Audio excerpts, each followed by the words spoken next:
hundreds of people suddenly started dancing. Some reportedly danced until they died. And more than 500 years later, nobody can fully explain why. In July of 1518 in the city of Strasbourg, part of the Holy Roman Empire, a woman named Frau Trophia walked into the street and began dancing. There was no music, no festival, and no apparent reason. Yet she continued dancing for hours. Witnesses watched in confusion.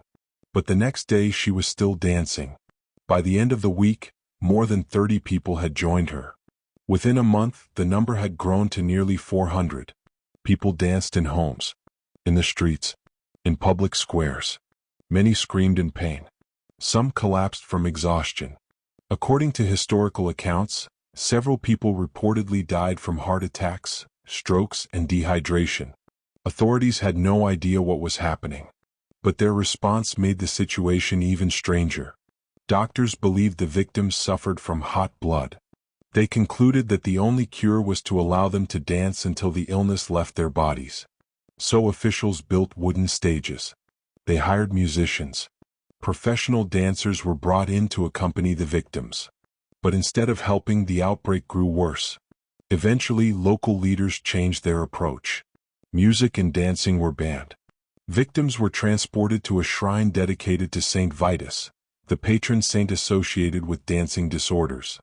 There, priests performed rituals and prayers. Slowly, the strange epidemic faded away. But what caused it? For centuries, historians and scientists have debated the answer. One theory suggests ergot poisoning. Ergot is a fungus that grows on rye bread and contains chemicals similar to LSD. Supporters believe contaminated food may have caused hallucinations and bizarre behavior. But critics argue that people suffering from ergot poisoning would have been too sick to dance continuously for days. Another explanation is mass psychogenic illness. Extreme stress, famine, disease, and fear were common in Europe at the time. Some experts believe the outbreak was a form of collective psychological hysteria. In other words, fear itself may have spread from person to person. But even that theory has unanswered questions. How could hundreds of people experience the same bizarre behavior?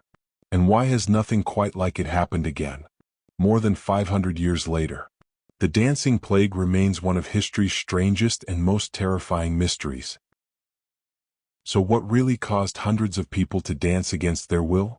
Poison? Mass hysteria? Or something science still doesn't fully understand? Because after 5 centuries, the mystery of the dancing plague remains unsolved.